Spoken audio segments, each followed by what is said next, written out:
Hi students, NEET और JEE की इस सीरीज़ में अपना नेक्स्ट वीडियो हम देखते हैं। और फर्स्ट क्वेश्चन अपना जो है वो यहाँ पे मैकेनिक्स का इन्वॉल्व किया हमने। तो चलिए फर्स्ट प्रॉब्लम में हम देखते हैं कि यहाँ पे अपने पास में एक लिफ्ट है और ये लिफ्ट ए एक्सेलरेशन से ऊपर जा रही है। इसमें गिवन है ये रफ एक इंक्लाइन प्लेन है, इसके अंदर फिक्स्ड है और ब्लॉक है यहाँ पे गिवन है a block of mass M is at rest with respect to rough incline plane in elevator moving up, ये गिवन है। और सभी ऑप्शन जनरली अपने पास में कॉन्टैक्ट फोर्स के बारे में। तो चलिए अगर लिफ्ट के फ्रेम में ही हम इसको देखते हैं तो लिफ्ट के फ्रेम में अगर यहाँ से देख रहे हैं ये रेस्ट में अपीयर हो रहा है, तो ये रेस्ट में अपीयर होगा तो हम लिफ्ट के फ्रेम में एक्सेलरेटेड फ्रेम है, then we have to apply the pseudo force. Pseudo force apply करेंगे तो बेसिकली अपने जैसे एम जी डाउनवर्ड लगता, अब एम जी के साथ में एम ए आ जाएगा तो इनके कंपोनेंट कर लेते हैं। ये एंगल अगर थीटा है, ये 90 माइनस थीटा, तो ये थीटा हुआ, तो इधर कितना आ जाएगा एम जी प्लस है कोस थीटा और इस साइड में along the plane M G plus है साइन थीटा। अब होना क्या चाहिए आपके पास में, ये एम जी प्लस है साइन थीटा, क्योंकि ये रेस्ट में है तो इस डायरेक्शन में चलो फोर्स बैलेंस हो जाएंगे, बट ये स्लाइड करवाएगा तो इसको प्रिवेंट कौन करेगा, फ्रिक्शन आएगा यहाँ पे।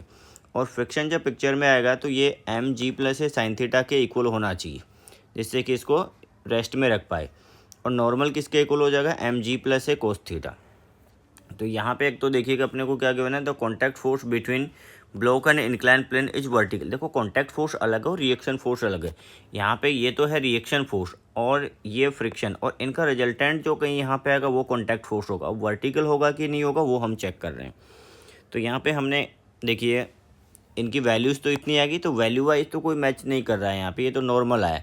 अच्छा, अगर हम कॉन्टैक्ट फोर्स का मैग्नीट्यूड देखेंगे तो कितना होगा, फिर ये दोनों परपेंडिकुलर है, ये N square plus F R square root, तो ये कितना हो जाएगा, एम जी प्लस है sine square theta cos square theta 1 हो जाएगा। तो यहाँ पे बेसिकली कॉन्टैक्ट फोर्स आएगा M G plus A type का कुछ। चलो अगर हमने एंगल के बारे में बात की, यहाँ पे जैसे हम कैलकुलेट कर लेते हैं, इस पे जो यहाँ पे इंक्लाइन प्लेन है उसकी वॉल पे यहाँ पे जो कॉन्टैक्ट फोर्स होगा उसको देख लेते हैं। तो ये फोर्स कौन सी डायरेक्शन में लग रहा है, नॉर्मल इधर लग रहा है, फ्रिक्शन जैसे इस पे इधर लग रहा है। इन दोनों का रिजल्टेंट देखते हैं कहाँ पे आता है। तो हमने बोला कि चलिए रिजल्टेंट यहाँ पे है और रिजल्टेंट ये एंगल अगर अल्फ़ा बना रहा है, हमने माना कि चलो अल्फ़ा बना रहा है, तो टेन अल्फ़ा कितना होगा, friction divided by normal. Friction की वैल्यू किसके इक्वल होगी, एम जी प्लस है साइन थीटा के इक्वल, और नॉर्मल कितना है, एम जी प्लस है कोस थीटा। तो यहाँ से टेन अल्फ़ा टेन थीटा होगा, मतलब अल्फ़ा इक्वल टू थीटा। देखो अगर ये थीटा होगा देन अपने पास में हमने कंसिडर किया ये एंगल अगर थीटा है, तो अब देखो एक बार अज्यूम किया कि ये थीटा और अल्फ़ा सेम होते हैं कि नहीं। तो उसके लिए हम देखते हैं कि ये अगर थीटा हो जाए तो ये कितना होगा, 90 माइनस थीटा, ये 90 माइनस थीटा, तो ये थीटा हो गया। और ये थीटा और अल्फ़ा इसका मतलब क्या हो गया, इक्वल हो गए अपने पास, ये गिवन है ना। और इसका मीनिंग रहा कि अपने पास जो कॉन्टैक्ट फोर्स है वो कहाँ पे लग रहा है, अगर इस सरफेस पे देखेंगे तो वर्टिकली डाउनवर्ड लग रहा है। तो अगर ब्लॉक पे देखेंगे तो किधर लगेगा, ब्लॉक पे जो नॉर्मल का प्लस इसका जो रिजल्टेंट आएगा वो कहाँ पे आएगा, वर्टिकली अपवर्ड आएगा। सिमिलर वे में ब्लॉक के लिए जब देखेंगे तो ये फोर्स अपने पास में अगर देखेंगे इस पे, अगर रफ सरफेस पे देखेंगे तो वर्टिकली डाउनवर्ड लग रहा है, ब्लॉक पे देखेंगे तो वर्टिकली अपवर्ड आएगा। तो ये the contact force between block and incline is vertical, सही बात है। The contact force between block and incline is of magnitude, नहीं माइनस नहीं प्लस आएगा अपना, अभी हमने देखा। Contact force between block and incline is perpendicular to the incline, ये रॉन्ग हो गया, परपेंडिकुलर नहीं है वर्टिकल है। और magnitude M G plus M G cos theta नहीं होगा। नेक्स्ट प्रॉब्लम देखिएगा, वो छोटा सा प्रॉब्लम है, इजी प्रॉब्लम है ये। और इसमें आपको गिवन है, यहाँ पे देखिएगा ब्लॉक ऑफ मास आपको गिवन है एम, और वो भी फिर से रफ सरफेस के ऊपर है, जहाँ पे फ्रिक्शन कोफिशिएंट की वैल्यू काफ़ी ज़्यादा गिवन है 3, और एफ़ की जो value 4/5 of minimum force required to just move. इसको मूव करने के लिए जो मिनिमम फोर्स चाहिए उसका ओनली 4/5 ही आपके पास में क्या है, यहाँ पे एफ़ की वैल्यू है। तो इसको मूव करना है तो अपने को जो फ्रिक्शन की रिक्वायरमेंट होगी वो कितनी हो जाएगी, mu M G, that means 3 mg। तो ये कितना आ जाएगा, एफ मिनिमम 3 mg। लेकिन अपना जो फोर्स अप्लाई किया उसका भी 4/5 है, तो कितना हो जाएगा 4/5 ऑफ एफ मिनिमम, मतलब 12/5 mg, 2.4 mg हो जाएगा कुछ। और यहाँ पे अगर देखेंगे तो नेक्स्ट कितना रहेगा, एफ कॉन्टैक्ट फोर्स को देखेंगे तो वो कितना होगा अपने पास में। एक तो अभी देखिए फिर से रिएक्शन फोर्स, ये तो किसके इक्वल होगा, एम जी के इक्वल, और इधर से जो फोर्स आएगा वो कितना हो जाएगा, अभी मैंने बोला 2.4 mg। तो इन दोनों का रिजल्टेंट लेना पड़ेगा। तो जैसे मैंने 12/5 रखा, mg² प्लस 12 mg/5, mg को कॉमन ले लेंगे, 1 प्लस 144/5, ये आ जाएगा 169/5, 13/5, 2.6 mg। तो रिजल्ट यहाँ पे फिर से कॉन्टैक्ट फोर्स की बात की ध्यान रखिएगा, नॉर्मल नहीं है, कॉन्टैक्ट फोर्स है। फ्रिक्शन लग रहा है तो friction is a part of contact force. Next problem देखिएगा, इसमें गिवन है a particle of 2 kg is moving on x axis, its position time graph आपको गिवन है। Net work done by particle in 0 to 4 second, 0 से 4 second में कितना work किया गया। एक्स टी ग्राफ गिवन है। हम देखो एक्स टी ग्राफ, जब ग्राफ गिवन है तो सबसे पहले हमें आइडिया आना चाहिए, कहीं ना कहीं पे या तो एरिया का यूज करेंगे या फिर स्लोप का यूज करेंगे। तो एक्स टी ग्राफ का अपने पास एरिया तो कहीं काम नहीं लिया हमने, हाँ बट स्लोप को ज़रूर हमने काम लिया है। कब? जब हमने वेलोसिटी की कैलकुलेशन की है, तो v=dx/dt, तो इसका स्लोप यूज कर सकते हैं। अब स्लोप का यूज करेंगे तो फिर क्या करेंगे, वर्क डन पूछा है, वर्क डन किसके इक्वल होता है, काइनेटिक एनर्जी में चेंज के इक्वल। काइनेटिक एनर्जी में चेंज अगर पता लग गया तो अपना वर्क निकल जाएगा, और काइनेटिक एनर्जी के लिए चाहिए स्पीड, स्पीड अपने पास में स्लोप से निकल जाएगा यहाँ से। तो स्लोप ऑफ एक्स टी का अपने पास प्रोवाइड करेगा वेलोसिटी। एट t=0 अगर देखें तो इस लाइन को फॉलो कर रहा है, स्ट्रेट लाइन है, तो यहाँ पे इसका स्लोप कितना हो जाएगा, 1/1, तो वेलोसिटी 1 आ गई। और यहाँ पे अगर देखेंगे ये 3 से 4 सेकंड में स्लोप अपने पास में सेम ही है, किसी भी पॉइंट पे देखें, किसी भी टाइम इंस्टेंट पे देखें तो 4 पे भी अपने पास उतना ही रहेगा जितना इसके किसी भी टाइम इंस्टेंट पे रहने वाला है। तो हमने ये कैलकुलेट कर लिया वेलोसिटी। जैसे यहाँ पे जो वेलोसिटी 0 हो गई, यहाँ पे अगर स्लोप को देख रहे हैं हम, तो ये x की वैल्यू कितनी, जो 2 थी फिर 0 हो गई, तो 0 - 2 और टाइम 4 से 3, तो -2 आ गया। हमें काइनेटिक एनर्जी में वैसे मैग्नीट्यूड की ही रिक्वायरमेंट है, तो कितना आ जाएगा, वर्क = डेल्टा के half mv final square minus half mv initial square. ये कितना आ जाएगा, हाफ मास 2 kg गिवन है, v final is 4, v initial is 1, तो 3 आ जाएगा यहाँ से।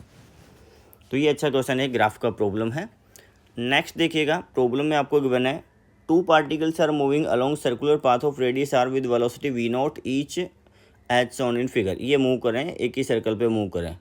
फॉर द पोजीशन शोन, अभी जैसे वो डायमेट्रिकली अपोजिट है, तो इस पॉइंट पे अपने को बताना है कि radius of curvature of A with respect to B, मतलब ए अगर बी की मोशन को ऑब्जर्व करता है तो उसको कितना रेडियस ऑफ कर्वेचर अपीयर होगा। ध्यान रखिए, ऐसे प्रॉब्लम्स में हम सिंपल रेडियस ऑफ कर्वेचर के लिए अप्लाई करते हैं v², जैसे अपना सेंटीमीटर एक्सेलेरेशन होता है v²/r, तो रेडियस ऑफ कर्वेचर अगर चाहिए तो कितना हो जाएगा, v² / AC, मतलब एक्सेलेरेशन परपेंडिकुलर, ये हम लेंगे। एक्सेलेरेशन परपेंडिकुलर का meaning component of acceleration perpendicular to velocity. तो देखिएगा, यहाँ पे हमने देखा कि ये पार्टिकल्स ए वाला इधर v0 से मूव कर रहा है, सेंटीमीटर फोर्स इसको भी चाहिएगा v0² / r, बी वाला इधर मूव कर रहा है, गिवन है यहाँ पे सेंस, इसके पास में सेंटीमीटर एक्सेलेरेशन v0² / r। अब जैसे ए के रेस्पेक्ट में, मतलब ए को रेस्ट में लिया और इसके पास जो भी वेलोसिटी एक्सेलेरेशन है सब बी को प्रोवाइड कर दिया, तो बी के पास इधर कितना वेलोसिटी आ गया, 2v0, और एक्सेलेरेशन भी ये अपोजिट करके ऐड करेंगे तो ये वैल्यू आ गई।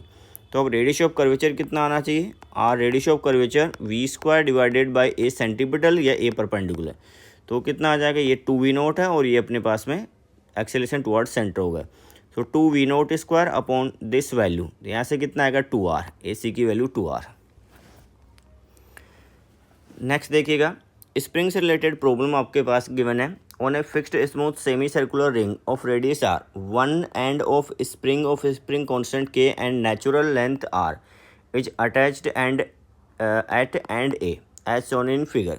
The other end of spring is fixed to a bead of mass m which can slide without friction on ring. यहाँ पे गिवन है कि स्प्रिंग का एक एंड तो फिक्स है, दूसरा एक बीड की हेल्प से इस रिंग पे लगा हुआ है जो कि इस वे में इसके ऊपर स्लाइड कर सकता है।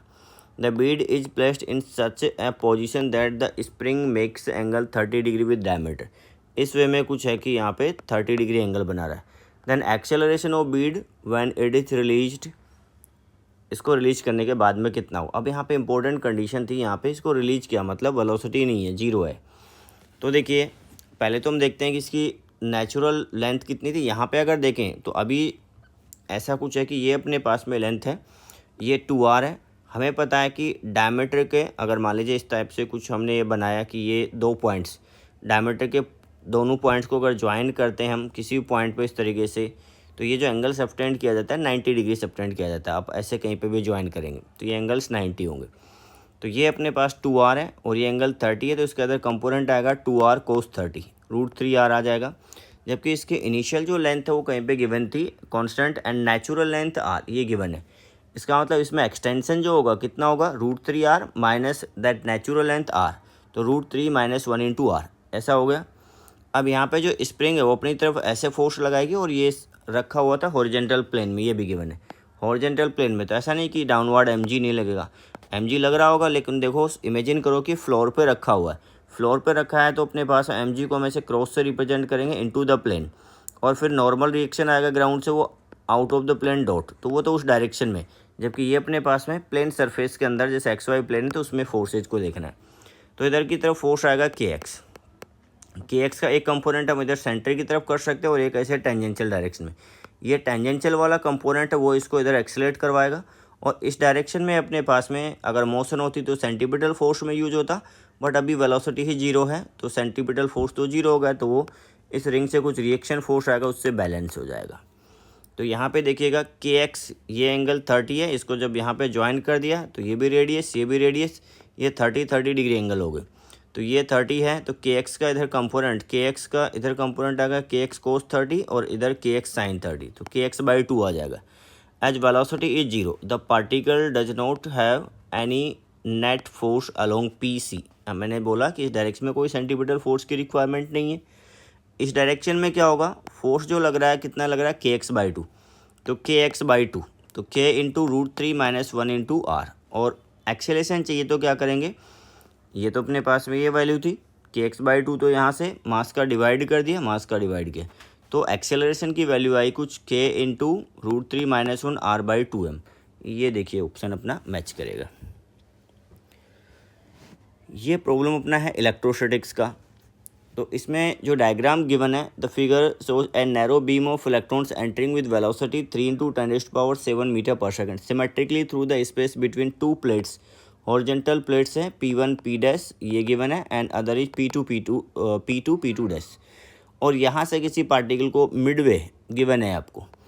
If each plate is 3 centimetre long, ये भी आपको गिवन है। Calculate the potential difference V applied between the plates. यहाँ पे प्लेट्स के बीच में कितना पोटेंशियल डिफरेंस अप्लाई किया जिससे कि जस्ट अपने पास में P2' को स्ट्राइक करते हुए बाहर निकल जाए। तो यहाँ पे देखो ये 3 सेंटीमीटर लेंथ गिवन है, और आपको यहाँ पे जो गिवन है ये 2 सेंटीमीटर अपार्ट, और सिमेट्रिकली मतलब मिड पॉइंट से, तो ये कितना होगा 1 सेंटीमीटर होगा। अब ये देखो ये सिंपल प्रोजेक्टाइल जैसा केस होगा कि इधर की तरफ जो इलेक्ट्रिक फोर्स लगेगा तभी नीचे की तरफ बेंड होगा, तो इधर E × E/m इतना एक्सेलरेशन आ जाएगा। तो ये मान लो x डायरेक्शन है, इसी को मान लो आप वर्टिकली डाउनवर्ड y डायरेक्शन। तो x में जो टाइम लगेगा इसको क्रॉस करने में वो कितना होगा, t = this length L divided by v। तो 3 × 10⁻2 डिवाइडेड बाई वेलोसिटी कितना था 3 × 10⁻7, ये 10⁻−9 सेकंड आ गया। और एक्सेलेरेशन कितना बोला था E × E divided by m। तो इसमें एक्सेलेरेशन ये E वो कहाँ से आएगा, potential difference divided by d, ये सेपरेशन। तो हमने ये बोला कि यहाँ पे ये d/2 रखा मैंने y, मतलब ये इधर y में जैसे डिफ्लेक्शन हुआ y हो गया, बेसिकली वो क्या होगा टोटल जो था उसका हाफ, तो d/2 1 सेंटीमीटर हो गया। तो y की वैल्यू कितनी होगी, हाफ एक्सेलेरेशन इन y डायरेक्शन × t², ये कितना होगा ay। तो यहाँ पे जैसे E × E/m उसको पुट किया आपने v/d potential difference bye separation, तो ये एक्सेलेरेशन कितना आ गया E electron charge × v potential difference, m electrons mass and d separation between the plates 2 centimetre. तो ये वैल्यू कितनी आ गई, इसको यहाँ पे पुट किया आपने, तो E × v/2md × t²। तो यहाँ से जो v अपने को चाहिए 2mdy/E × t², d की वैल्यू 2 सेंटीमीटर और y की वैल्यू 1 सेंटीमीटर। ये सभी वैल्यूज आपने पुट किए, तो यहाँ पे v की वैल्यू आ रही है 2.275 किलो इलेक्ट्रॉन वोल्ट अराउंड, कुछ ये वैल्यू आ रही है। तो चलिए इस पार्ट में हम इतना ही रखते हैं, इसी टाइप के